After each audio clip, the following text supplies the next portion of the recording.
Hello friend, welcome back to on my YouTube channel. Today we are going to learn about heat engine. ऊष्मा engine क्या होता है, आज हम उसके बारे में अध्ययन करेंगे। सबसे पहले समझते हैं कि ऊष्मा इंजन किस प्रकार से वर्क करता है और इसकी प्रोसीजर क्या होती है। जब हम थर्मोडायनेमिक्स पढ़ते हैं तो उसके अंदर हीट इंजन और एक रेफ्रिजरेटर होता है जिसको हम प्रशीतक बोलते हैं, उसके बारे में अध्ययन करने को आता है। आइए सबसे पहले समझते हैं हीट इंजन क्या होता है। तो आपने बहुत सारे एडवर्टाइजमेंट देखा होगा बाइक या कैस्ट्रोल इंजन ऑयल का। आपने देखा होगा एक पिस्टन जो होता है वो ऑयल डालने के बाद चलता रहता है। तो वो जो पिस्टन होता है एक तरीके से हीट इंजन ही होता है। और हमारी डेली लाइफ में जो पेट्रोल इंजन होते हैं या जो डीजल इंजन होते हैं वो हीट इंजन ही होते हैं। और ये किस प्रकार से वर्क करते हैं यही आज हम समझने वाले हैं। तो सबसे पहले समझते हैं कि इसकी जो क्रियाविधि, जो वर्किंग प्रोसेस होता है वो होता क्या है। तो हीट इंजन के अंदर एक वर्किंग सब्सटेंस होता है। वर्किंग सब्सटेंस मतलब जैसे पेट्रोल इंजन है तो उसके लिए पेट्रोल, डीजल इंजन है तो उसके अंदर डीजल, अगर स्टीम इंजन है तो उसके अंदर जो स्टीम, मतलब कुल मिला के जो इंजन को चलाने का काम करता है उसको हम बोलते हैं वर्किंग सब्सटेंस। तो एक हीट इंजन के अंदर क्या होता है, एक वर्किंग सब्सटेंस होता है। दूसरा, इसके अंदर जो हीट इंजन होता है इसकी जो वर्किंग प्रोसेस है वो बेसिकली ये होता है कि ये किसी हॉट रिजर्वायर, मतलब एक उच्च ऊष्मा स्रोत जो होता है जिसके अंदर कितनी भी अपन हीट अगर उससे ले लें तो उसके अंदर से हीट जो होता है कम नहीं होती है। वो अनंत ऊष्मा भंडार, इन्फिनिटी हीट सोर्स होता है जिसका टेम्परेचर T1 होता है। और T1 से ये Q1 अमाउंट ऑफ जो हीट होता है वो एब्जॉर्व करता है और हीट इंजन उस पर कुछ वर्क करता है। और लोअर टेम्परेचर T2 जो होता है उस पर Q2 अमाउंट जो सिंक होता है, जो ठंडा स्रोत होता है, उसको ट्रांसफर कर देता है।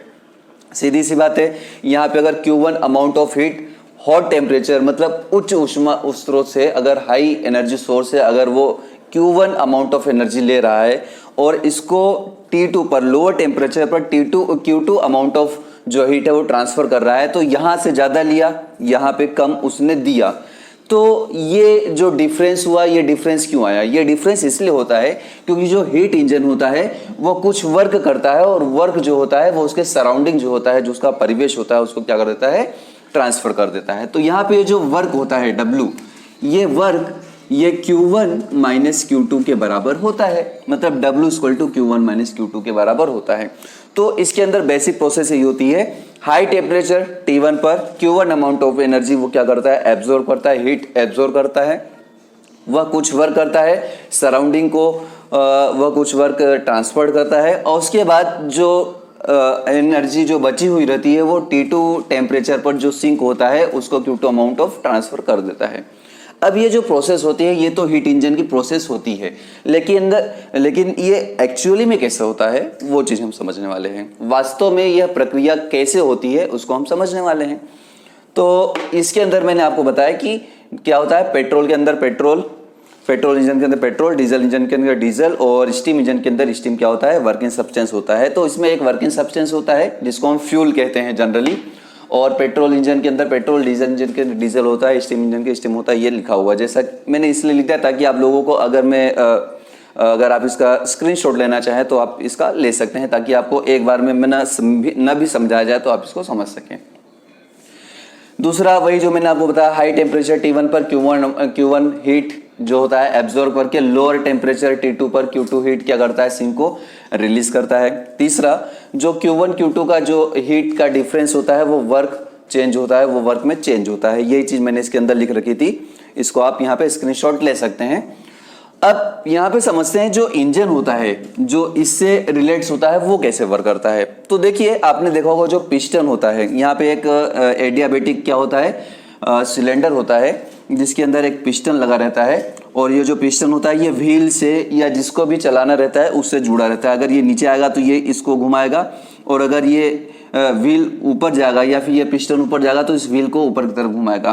तो ये पिस्टन के अंदर ये कैसे प्रेशर बनता है वही हम समझने वाले हैं। तो सबसे पहले एक इसके अंदर क्या होता है, नोजल होती है जिसके अंदर से फ्यूल प्लस एयर का जो वेपर होता है वो इसके अंदर इंटर करता है। आपने देखा होगा कि बाइक का जो इंजन होता है उसके अंदर एक स्पार्क प्लग भी लगा होता है। एक्चुअली स्पार्क प्लग जो होता है वो किस काम में आता है, तो ये जो फ्यूल और जो वेपर होता है जब इंजन के अंदर ट्रांसफर होता है तो क्या होता है, उसके अंदर इस फ्यूल को और एयर वेपर के अंदर ये स्पार्क प्लग क्या करता है, स्पार्किंग करता है, जिससे क्या होता है वो जलता है। कौन, ये जो फ्यूल है और जो वेपर है उनका जो मिक्सर होता है वो जलता है। जलते से क्या होता है, एक्सपांड होता है, उसके अंदर गैसें बनती है, वो इस पिस्टन को नीचे दबाती हैं। इस पिस्टन को जब नीचे दबाती हैं तो ये जो नीचे जब जाएगा तो सीधी बात है इसके अंदर जो पहिया लगा हुआ है, जो व्हील लगा हुआ है, ये टर्न करना शुरू करेगा। आपने देखा होगा पुरानी फिल्मों के अंदर या जनरली अगर आप स्टीम इंजन की बात करते हैं तो उसके अंदर जो इंजन होते हैं उनके बीच में बहुत सारे डंडे लगे होते हैं जो आगे पीछे पहिए को घुमाते रहते हैं। वो इसलिए घुमाते रहते हैं क्योंकि उसके अंदर जो स्टीम होता है इस पिस्टन को आगे पीछे करता है। तो इस पिस्टन यहाँ पे क्या करता है, इस पे प्रेशर पड़ती है, ये जो गैस यहाँ पे बनी हुई है इसको प्रेशर डालती है तो नीचे आता है और नीचे आने से ये यहाँ पे रोटेट होता है। जब ये सारी गैस इस पर पिस्टन डाल देती है और जो पूरा वेपर होता है वो और फ्यूल जो होता है पूरा एकदम धुएं में चेंज हो जाता है, जलने के बाद धुएं में चेंज हो जाता है तो उसका प्रेशर कम होने लगता है। तो ये जो होता है ये पिस्टन वापस क्या करता है, इसको ऊपर धक्का मारता है और यहाँ से जो होता है एग्जॉस्ट जो होती है वो गैस निकल जाती है। आपने देखा होगा बाइक के पीछे जो धुआं निकलता है वो यही होता है। तो यहाँ से फ्यूल प्लस एयर का वेपर इसके अंदर जाता है, ये जो स्पार्क प्लग होता है इसके अंदर स्पार्किंग करके इसको जलाता है और ये प्रेशर जो यहाँ पे जलता है फ्यूल, उसका जो प्रेशर है वो इस पिस्टन को नीचे दबाता है और इस पिस्टन से ये जो व्हील जुड़ा हुआ ये घूमता है और वापस ये ऊपर चला जाता है, जिससे यहाँ का जो यहाँ पर जो एग्जॉस्ट बना रहता है, जो इसके अंदर धुआं बना रहता है वो वापस इस दूसरे नोजल से बाहर निकल जाता है।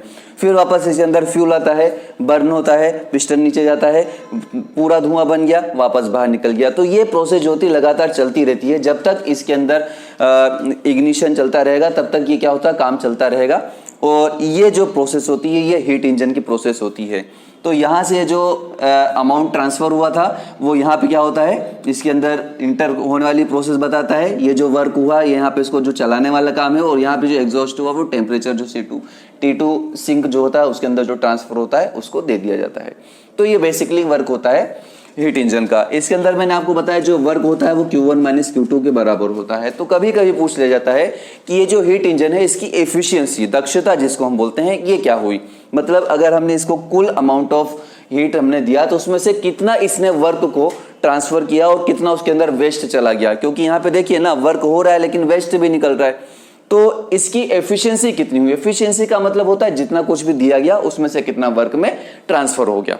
अब देखते हैं एफिशिएंसी ऑफ हीट इंजन जो होता है उसको ईटा से दर्शाते हैं। दक्षता जो होती है ईटा इक्वल टू W/Q1, मतलब जो वर्क हुआ और जो दिया गया था। मतलब यहाँ पे इतना जो वर्क हुआ और इतना इसने लिया था, तो इतना जिसने लिया था उतने में से इतना वर्क किया, तो वर्क अपॉन ये जो दिया उसका जो रेशो होता है उसको हमने क्या करते हैं यहाँ पर एफिशिएंसी कहते हैं। लेकिन मैंने आपको बताया जो W होता है वो क्या होता है, Q1 माइनस Q2 होता है। अब Q1 माइनस Q2 होता है तो Q1 minus Q2 upon Q1 हमने कर दिया यहाँ पे वैल्यू। तो यहाँ पे ईटा इक्वल टू क्या हो गया, Q1 अपॉन Q1 1 हो गया, Q2 अपॉन Q1 क्या हो गया, यहाँ पे इस टाइप से आ गया। अब इसको अगर टेम्परेचर के फॉर्म में अगर हम कहें तो यहाँ पे Q2 के करस्पॉन्डिंग जो है टेम्परेचर T2 है और Q1 के करस्पॉन्डिंग जो टेम्परेचर है वो T1 है। तो Q2 अपॉन Q1 को हमने T2 अपॉन T1 लिख दिया। इस प्रकार eta equal to 1 minus T2 upon T1 या eta equal to 1 minus Q2 upon Q1 जो होता है, इन दोनों ही फॉर्मूले से as mentioned in the question, जैसा कि क्वेश्चन के अंदर मेंशन हो, जो भी आपको दिया हुआ हो उसके अकॉर्डिंग हम क्या कर सकते हैं, यहाँ पर एफिशिएंसी किसी भी हीट इंजन की हम फाइंड आउट कर सकते हैं। और जहाँ तक मैं जानता हूँ कोई सा भी कंपटीशन एग्जाम हो या किसी भी प्रकार की साइंस का अगर क्वेश्चन उसके अंदर पूछे जाते हैं, साइंस लेवल के क्वेश्चन पूछे जाते हैं, हीट इंजन अगर उसके अंदर हीट कैप हम ये अगर बात करें थर्मोडायनेमिक्स का अगर चैप्टर उसके अंदर होता है तो ये क्वेश्चन 100% आता ही है।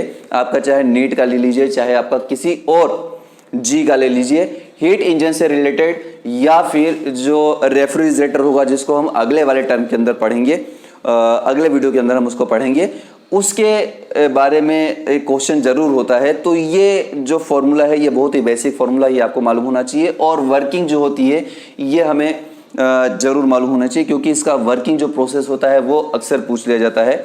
और इसके अंदर जो वर्किंग सब्सटेंस होता है उसका भी नाम पूछ लिया जाता है। तो कि अगर पेट्रोल इंजन है तो उसके अंदर वर्किंग सब्सटेंस क्या होता है। जनरली पेट्रोल को गैसोलीन कहा जाता है, डीजल को तो डीजल ही कहते हैं। स्टीम इंजन के अंदर स्टीम जो होता है वो क्या होता है, वर्किंग सब्सटेंस होता है।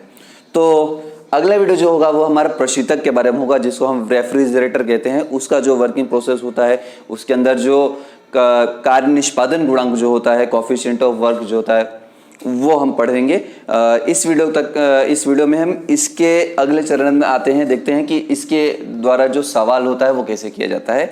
एक क्वेश्चन हम देख लेंगे, उसके बाद अगले वीडियो हम दूसरे सब्जेक्ट पे बनाएंगे। आइए एक सवाल देख लेते हैं दोस्तों कि हीट इंजन जो होता है उसके अंदर कैसे उसकी एफिशिएंसी फाइंड की जाती है। तो एक प्रॉब्लम जैसे आपको दे सकती है कि जो एक हीट इंजन है, यहाँ पे जो T1 और T2 जो टेम्परेचर मैंने आपको बताया था, वो मान लीजिए कि यहाँ पे 700 केल्विन और 300 केल्विन, इसके बीच में क्या कर रहा है, ये हीट इंजन वर्क कर रहा है। अब वो जो भी वर्क कर रहा है, वो वर्क की जो एफिशिएंसी होगी वो कैसे फाइंड आउट कर सकते हैं। तो यहाँ पे टेम्परेचर के बेस पे दे रखा है, तो हम देखते हैं यहाँ पे जो T1 है, T1 की वैल्यू हम जानते हैं जो T1 होता है वो हॉट रिजर्वायर होता है, उसका टेम्परेचर ज़्यादा होता है। तो सीधी सी बात है 300 और 700 में से जो T1 की वैल्यू होगी वो 700 केल्विन होगी, सीधी सी बात है। और जो यहाँ पे T2 है वो आपका दे रखा है 300 केल्विन, 300 केल्विन। अब कभी कभी क्या होता है कि ये जो वैल्यू होती है केल्विन में देखिए आपको डिग्री सेंटीग्रेड में दे दी जाती है। किस में दे दिया, डिग्री सेंटीग्रेड में दे दिया, 563 दे दिया और 363 दे दिया। सपोज करो कि 663 और आपको 263 आपको कुछ दे दिया गया, तो उसके अंदर से जो केल्विन होता है 273 का जो डिफरेंस होता है वो फाइंड आउट करके या फिर वो ऐड करके हम इसके अंदर T1 T2 के वैल्यू फाइंड आउट कर सकते हैं। लेकिन यहाँ पे क्वेश्चन आपको डायरेक्ट 700 केल्विन और 300 केल्विन के बीच में दे रखा है। टेम्परेचर T1 T2 जो है उसके बीच में हीट इंजन वर्क कर रहा है, वर्क कितना वो ट्रांसफर कर रहा है उसके सराउंडिंग को, वही एफिशिएंसी हम फाइंड आउट करने वाले हैं। तो यहाँ पे देखिए हमने जो फॉर्मूला पढ़ा था वो पढ़ा था eta equal to 1 minus T2 upon T1। अब देखिए ईटा इक्वल टू होता है 1 माइनस T2 की वैल्यू हो गई आपकी 300 अपॉन इसकी जो वैल्यू हो आपकी हो गई 700। तो ईटा इक्वल टू हो जाएगा 1 माइनस 3 अपॉन 7, और 3 अपॉन 7 की अगर हम बात करें तो यहाँ पे ईटा इक्वल टू लगभग कितना हो जाता है, ये 700 और 300। यहाँ पे 3/7 की अगर हम बात करें तो ये इसको मैं इस टाइप से लिखता हूँ 7, और ये 1 1 जा 7 माइनस 3 ये हो जाएगा, तो ये हो जाएगा 4 अपॉन 7, 4 अपॉन 7। तो 4 को 7 से अगर हम डिवाइडेड कर दे तो लगभग 48% के आसपास आता है। सॉरी 7 में से 4 है तो ये लगभग जो होता है आपका 52% के आसपास जो होता है एफिशिएंसी आती है, 52 या 56% के आसपास इसकी एफिशिएंसी आएगी, वो हम कर सकते हैं। लेकिन करने का जो प्रोसेस होता है वो होता है आप इसको कैलकुलेट करके एग्जैक्ट जो वैल्यू है आप उसको फाइंड आउट कर सकते हैं। तो इस प्रकार से किसी भी क्वेश्चन को पूछा जा सकता है। दूसरा, अगर Q के वैल्यू, अगर यहाँ पे आपको Q जूल में अगर अमाउंट में अगर हीट दे दी गई है, जूल कितने जूल वो वर्क कर रहा है, Q1 Q2 की वैल्यू क्या है, तो भी आप Q1 अपॉन Q2 वाला जो फॉर्मूला होता है उसको भी अप्लाई करके इसको आप फाइंड आउट कर सकते हैं। तो बहुत ही सिंपल फॉर्मूला है और बहुत ही सिंपल क्वेश्चन इससे आते हैं, लेकिन यह है कि इसकी प्रैक्टिस होना आप लोगों को जरूरी है। जब तक प्रैक्टिस नहीं होगी तब तक हम किसी भी कार्य को बहुत अच्छे तरीके से नहीं कर सकते हैं। जिसको हम कहते हैं ना प्रैक्टिस मेक मैन परफेक्ट, तो वो इसीलिए होता है कि हमें आता सब कुछ है लेकिन परफेक्टनिस्ट जो होते हैं वो एक ही चीज़ को बार बार क्या करते हैं, प्रैक्टिस करते हैं। एक ब्रूस ली का नाम आपने सुना होगा, तो उन्होंने कहा था कि मैं उस व्यक्ति से नहीं डरता, मतलब उन्होंने एक चीज़ बताई थी कि मैं उस व्यक्ति से नहीं डरता जिसने 10,000 बार प्रैक्टिस की हो, 10,000 किक्स की प्रैक्टिस की हो, ऐसा उन्होंने बोला था। लेकिन मैं उस इंसान से जरूर डरता हूँ जिसने एक किक की प्रैक्टिस 10,000 बार की हो, क्योंकि एक किक की प्रैक्टिस अगर 10,000 बार करते हैं तो उसके अंदर परफेक्शन आ जाता है और वो एकदम सटीक वर्क करता है। तो अगला वीडियो अगर आपको देखना है तो इस चैनल को सब्सक्राइब कर लीजिए, और नेक्स्ट वीडियो जो हमारा वो प्रशीतक जिसको हम रेफ्रिजरेटर के उस पर आने वाला है। अगले वीडियो तक के लिए जय हिंद।